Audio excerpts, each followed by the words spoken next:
Hey, Magic the Gathering players. I hope you have all your thumbs ready because we're going to go ahead and be flipping some coins today. So I decided to go ahead and make the deck for Krark the Thumbless here, and I added Sakashima to it as well. So the idea here for these two commanders is that Krark, if you look at this, Krark, whenever you cast an instant or sorcery spell, flip a coin. If you lose the flip, return that spell to its owner's hand. If you win the flip, copy that spell, and you may choose new targets for the copy. And of course, you got Sakashima of 1,000 Faces. It basically copies Krark, but the legend rule doesn't apply. So you can go ahead and put Sakashima into play. If you put her into play, and then Krark is out, and you copy Krark, you have two Krarks basically at that point.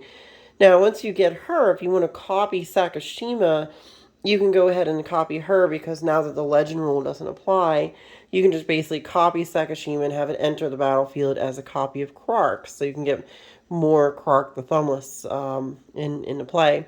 So I thought this was going to be an interesting deck. I'll be honest with you, I spent a lot of time on this one. This one was kind of hard because there's a lot of cards that I put them in, but then at the same time I started taking out cards and putting in cards and taking out, and it was really hard for me to kind of get to a position where I felt like, is this deck playable?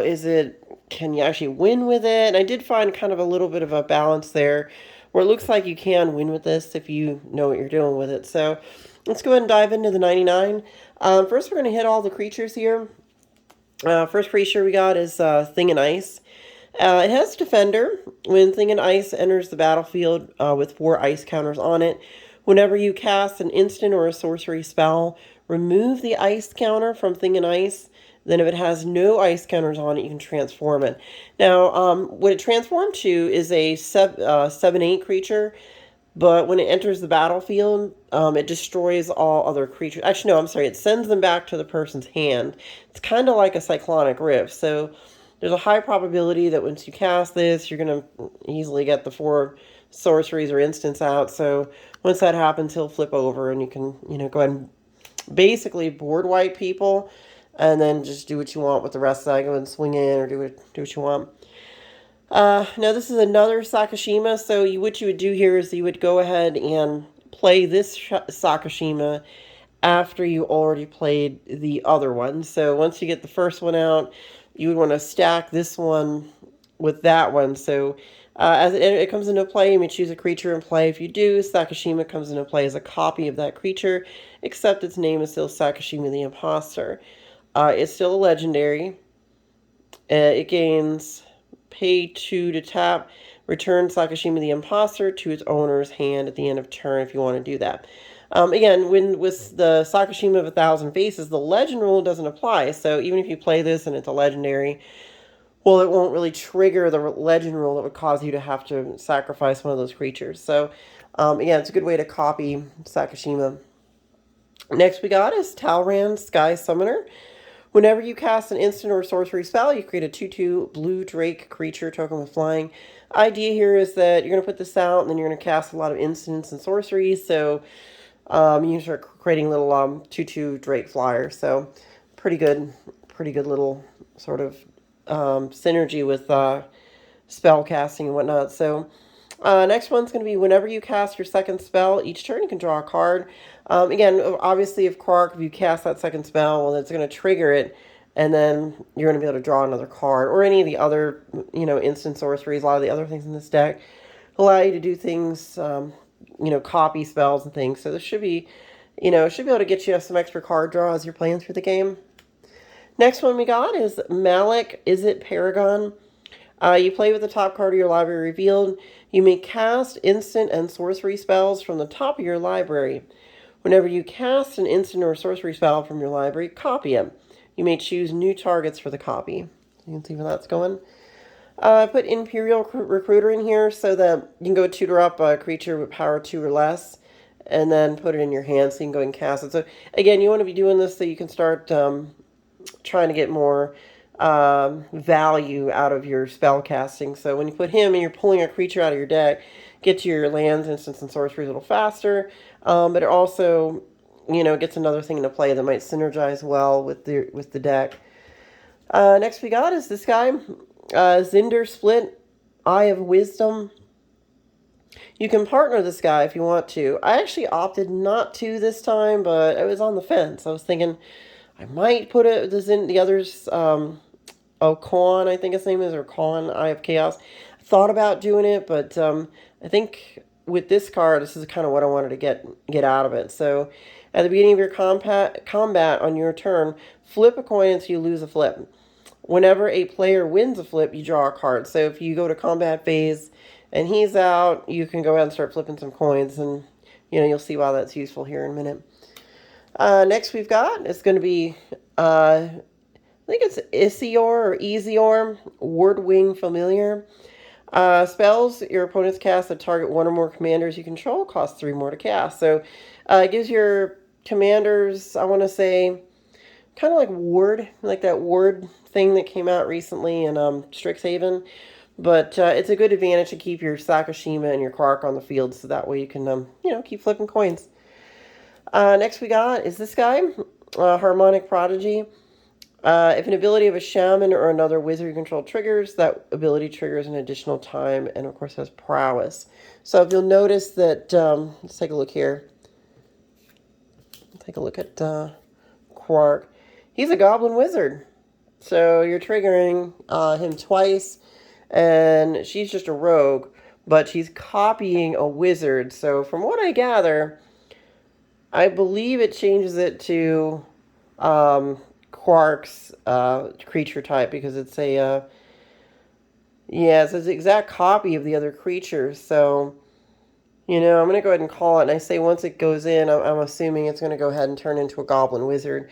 You guys can correct me in the comments, but I'm pretty sure once Sakashima comes in, it copies this card, so essentially it becomes a goblin wizard is my assumption there. Next we got is going to be Tavern Scoundrel.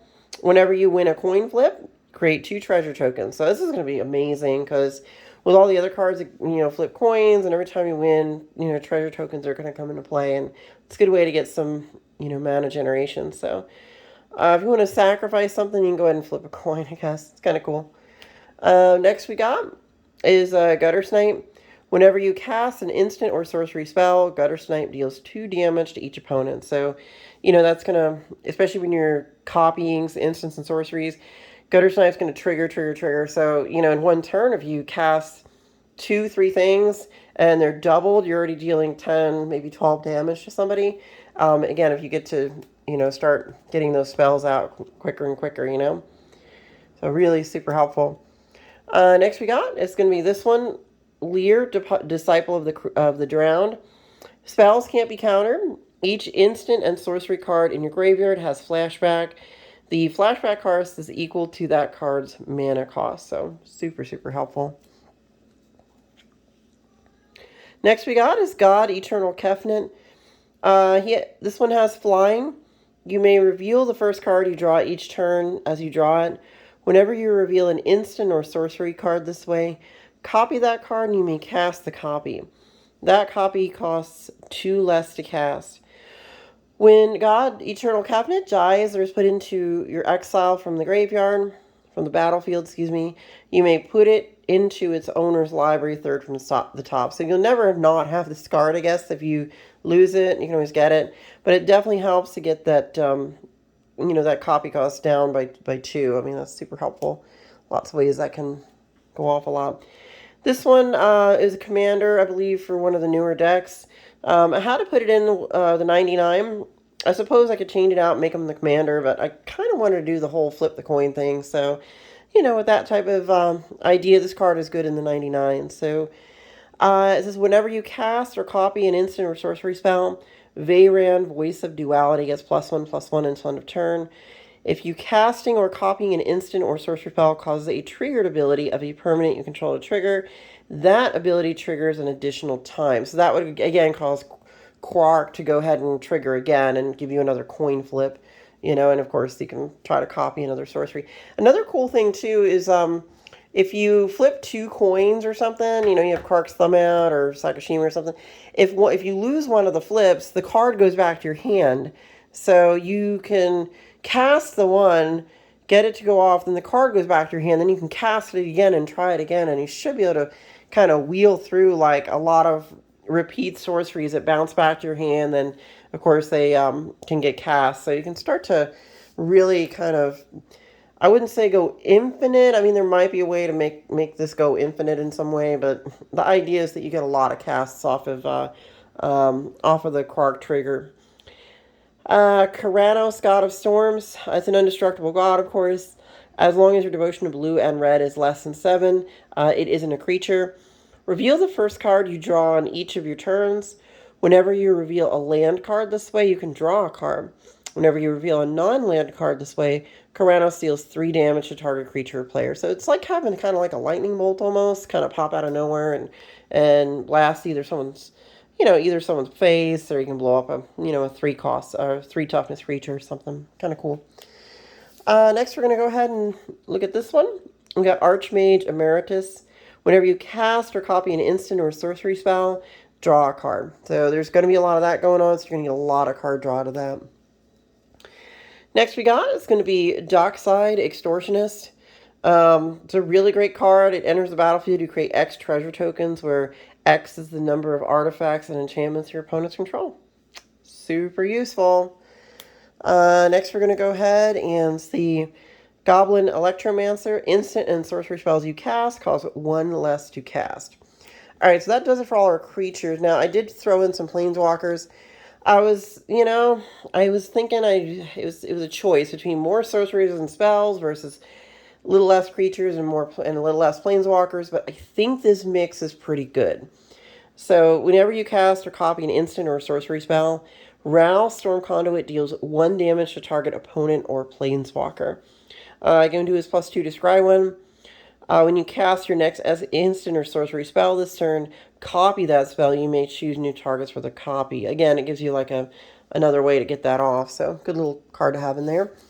Saheeli, it's basically whenever you cast a non-creature spell, create a 1/1 colorless servo artifact creature token. Again, it's good to have little chump blockers, or maybe if you make enough of those, you can just swarm in on somebody and knock a player out of the game. So, of course, if you want to use the -2, target artifact you control becomes a copy of another target artifact or creature you control until end of turn, except it is an artifact in addition to its other type. So you can actually go ahead and copy Krark's Thumb, which is in this deck. If you think about it, you could go ahead and copy that, and then you can get your trigger to go off another time with Krark's Thumb. So I thought that was kind of neat. Next one we got is Ralzarek. Use +1 is to tap target permanent, then untap another target permanent. Ralzarek deals 3 damage to any target. And then the bottom ability, I actually kind of almost played, I did play test the deck, drew up some hands and pretended like I was playing, and I did get to go ahead and take 5 extra turns, I kid you not. And then I casted a different card that's in here that ended up being able to go 7 turns just by popping his ultimate. So you flip 5 coins, take an extra turn after this one for each coin that comes up heads. No joke, I was able to go 7 turns, honestly, with his thing. And then as I drew up cards, I drew into an extra turn card and played it and copied it and did some interesting stuff. Narset, Parter Veils. Each opponent can't draw more than 1 card each turn. You can look at the top 4 cards of your library. You may reveal a non-creature, non-land card from among them and put it into your hand. Put the rest on the bottom of your library in any random order. So it's good to have it so, people can't draw a lot of cards to try to, catch up to you. Next we got this one. This is sort of a, if maybe add. I like the card. I like what it does, so I figured I'd throw it in. It gives you some mana for a +1. That's not bad to get 2 mana for a +1. I won't complain. 2, mountains, or 2 red mana. Exile the top card of your library. You may cast that card. If you don't, Chandra Torture of Defiance deals 2 damage to each opponent. So you exile the card over its +1, and if it's a sorcery, just cast it. You can see where this is going, and then, of course, if you don't, of course, you'll damage people. You can take her down by 3, and it deals 4 damage to target creature. So you can blow up, a creature or whatever. And, of course, you can get an emblem whenever you cast a spell. This emblem deals 5 damage to target creature or player, so it's really good if you can get it to the ultimate. Next we got is going to be Firemind's Research. When you cast an instant or sorcery spell, put a charge counter on Firemind's Research. You can see when you remove 2 charge counters from it, you can draw a card. You can remove 5 charge counters from it, and it deals 5 damage to any target. So you have like a card draw engine on here. You also have a way to deal damage or something if you don't have the spell you need to deal with a bigger threat or something. Next we're going to do is this one. Double Vision Enchantment. Whenever you cast your first instant or sorcery spell each turn, copy that spell. You may choose new targets for the copy. So again, you're going to be copying more instants and sorceries with a card like this, including what Krark and Sakashima can do for you as well. Rhystic Study. I'm not going to really get into that. I think what Commander players know what Rhystic Study does. Next we got is Propaganda. It's just defense. Makes people pay 2 to attack you, so it gives you a little bit of defense. This one, I'm always a big fan of this card because the way it creates mana. Cumulative upkeep in the old days was a bad thing, but apparently this card has a good cumulative upkeep. So every turn you can add to your mana pool. So it's not just 1. Cumulative upkeep means on turn 2 you get 2 red mana. And then I believe on turn 3 you would get 3 red mana. Turn 4 red mana. See where I'm going with this? It's a gift that keeps on giving the further it stays on the battlefield. So super helpful in Commander. Next we got is going to be Arcane Melee. Instant and sorcery spells cost 2 less to cast. Automatic add. I mean, it's just going to make everything cheaper to do. Then there is this one. So if a source you control would deal damage to an opponent or player, it deals triple that damage to that permanent or player instead. So you remember the card that dealt 2 damage to people when you cast an instant or sorcery? Imagine it dealing 6 damage to each opponent every time you cast an instant or sorcery. So you're just blowing up everybody at the table just by doing what you would normally do if you have that card in play. Next we got is going to be this one. It's going to be Quasi-Duplicate. Well, you create a token that's a copy of target creature you control. So you're going to go ahead and copy Sakashima with this, and then of course when she comes into play you can go ahead and copy Krark. So get you an extra Sakashima so you can get more coin flips. Zinder Splits Judgment. It's a sorcery. For each player, choose friend or foe.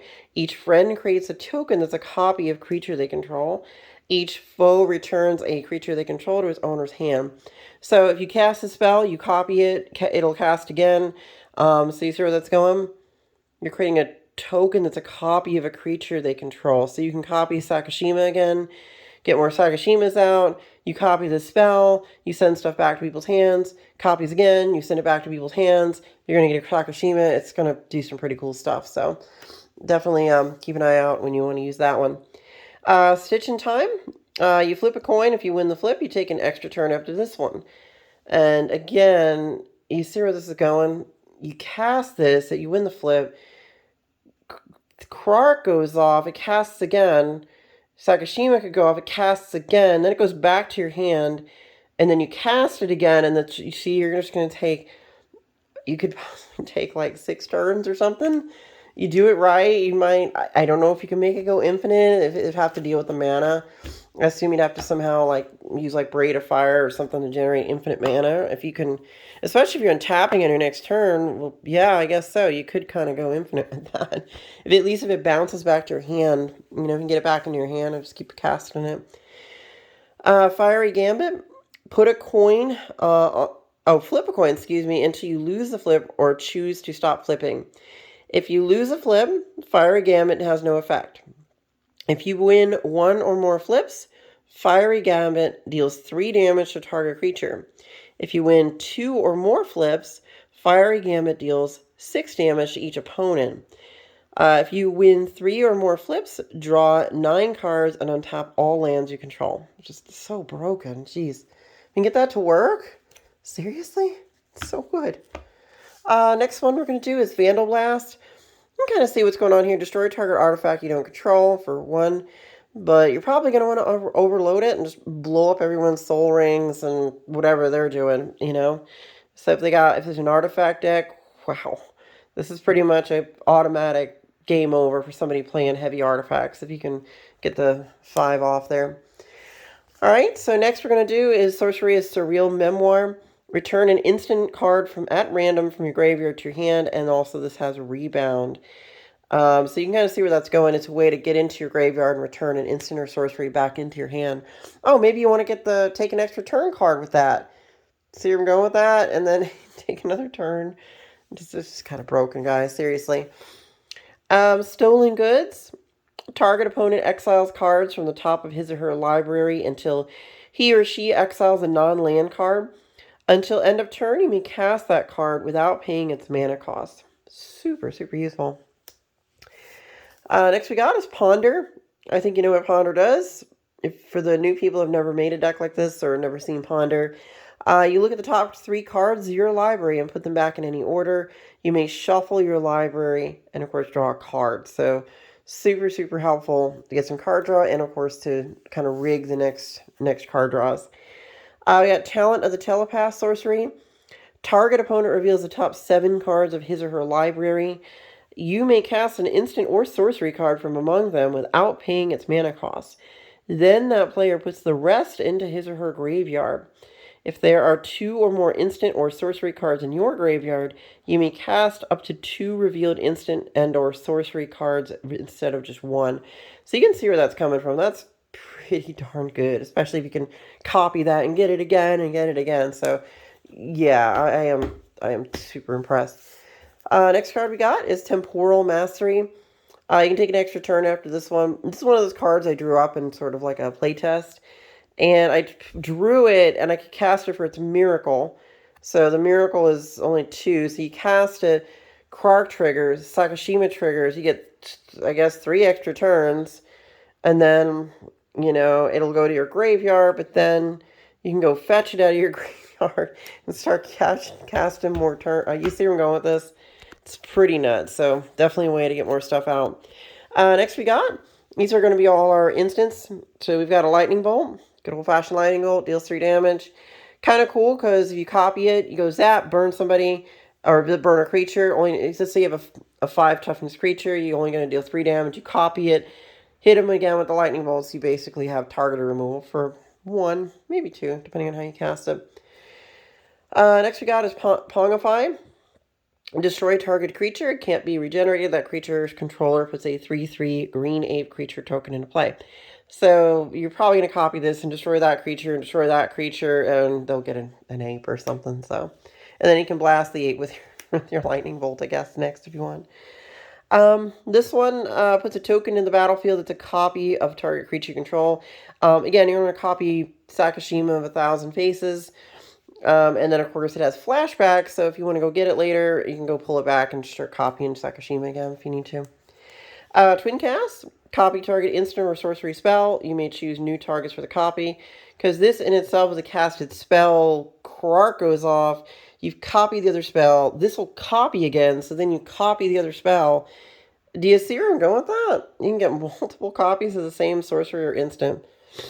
So really looking pretty good there. Next we got is this one. Increasing Vengeance.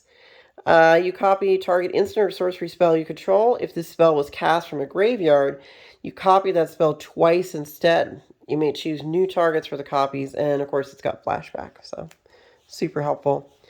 Counter spell, just counter.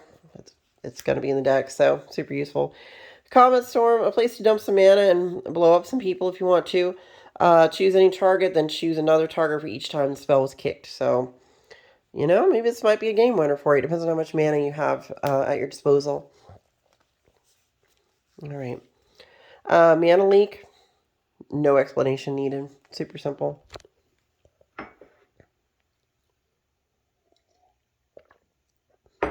All right. Next card we got is this one. Ionize.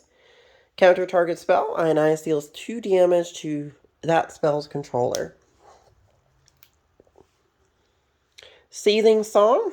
You can do this to add 5 mana to your mana pool. Now, keep in mind, if you cast it, copy it, then you're going to get 10 mana for that. Copy it, 15 mana, copy. See what I'm saying? You can just get incredible amounts of mana.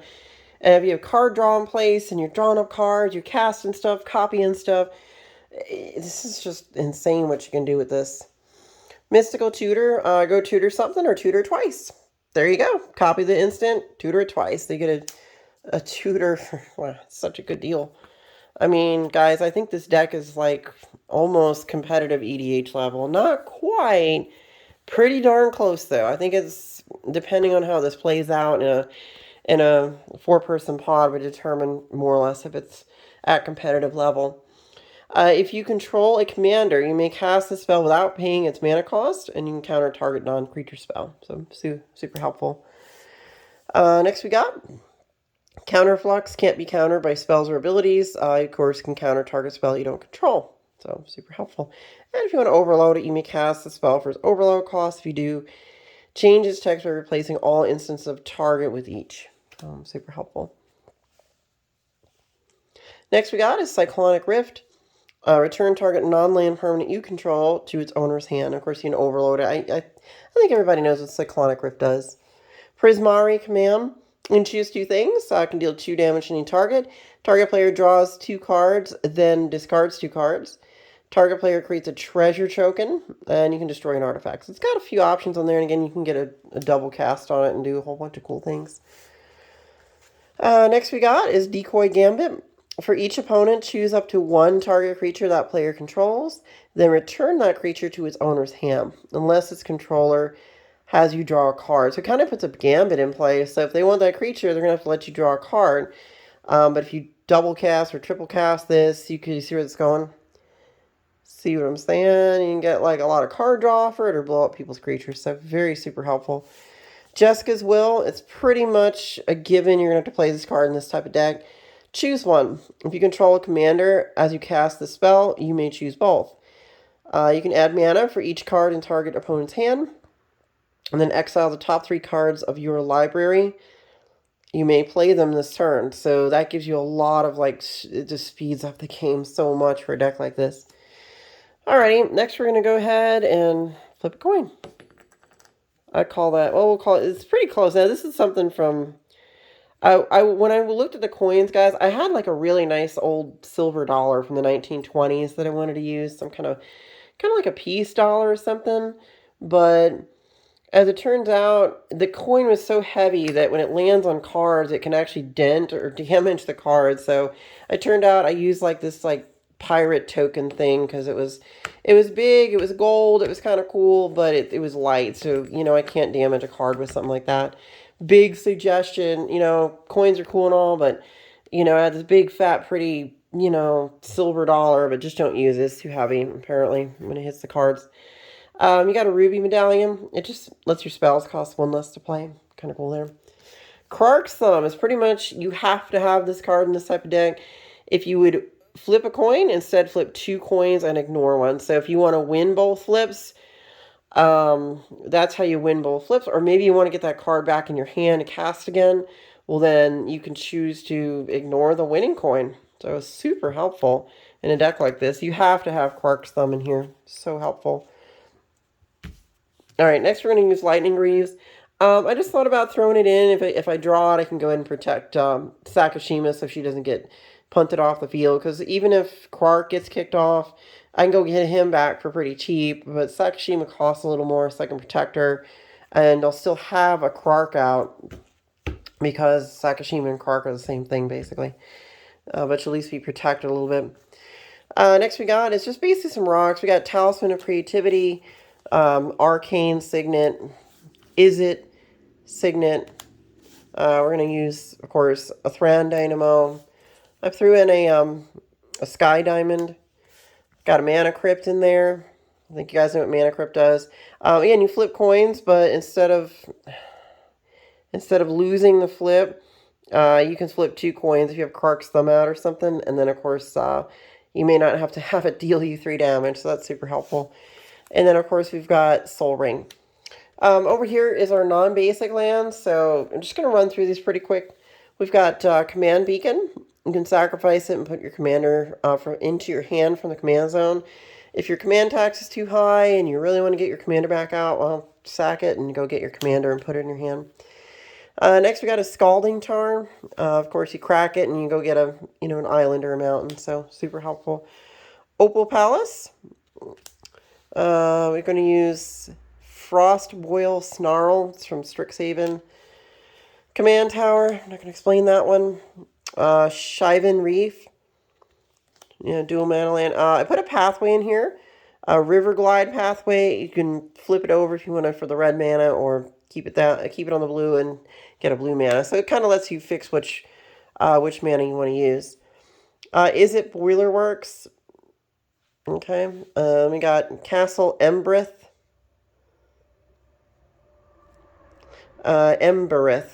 Looks like you can pay 1 and 2 red, untap it, and creatures you control get +1/+0 until end of turn. Not a huge big deal, but I thought it'd be neat to have it just in case. You never know. Valakut, honestly, the probability of this going off is pretty low. I'm going to be honest with you. If you can get it to go, you can start dealing 3 damage to targets, creatures, or players. Not the best card in this kind of deck, but you know what? It could happen. You never know. You draw that 5th mountain and start blowing people away. It's kind of an interesting way to kind of deal damage from around the corner that people don't expect, When Mystic Sanctuary enters the battlefield untapped, you may target instant or sorcery card from your graveyard and put it on top of your library. Great, perfect card to have in a deck like this. Obviously, you're going to get an instant or sorcery out of your graveyard and put it back on your, on your deck. Temple of the False God. Let's see what that does. We got a Filter Land, Cascade Bluffs, Exotic Orchard, no surprises there.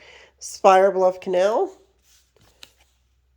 Training Center, Fabled Passage, Steam Vents, Shockland, and then last but not least, a Reliquary Tower, because you're definitely going to be drawing up a lot of cards in this deck. So, guys, that's it. That is the whole deck. This is just basic lands, different ones I put in there. But now I will bring out a couple extra cards I want to show you guys. These are a possible optional adds that I didn't put in the deck that you could if you wanted to. You could put in whenever you cast an instant or sorcery spell, put a 1/1 red elemental creature token on the battlefield. I didn't put that one in. This card basically, return target creature to owner's hand. You have to untap 2 lands, so you get it for free basically.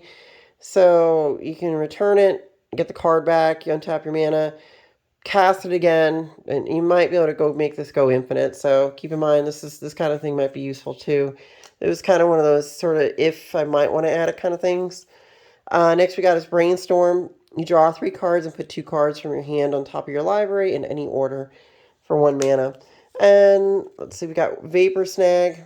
Return target creature to its owner's hand, and they lose a life. So you can do stuff with that a little bit. And this one was a creature I decided not to put in, but this spell costs blue less to cast for each instant or sorcery spell you've cast this turn.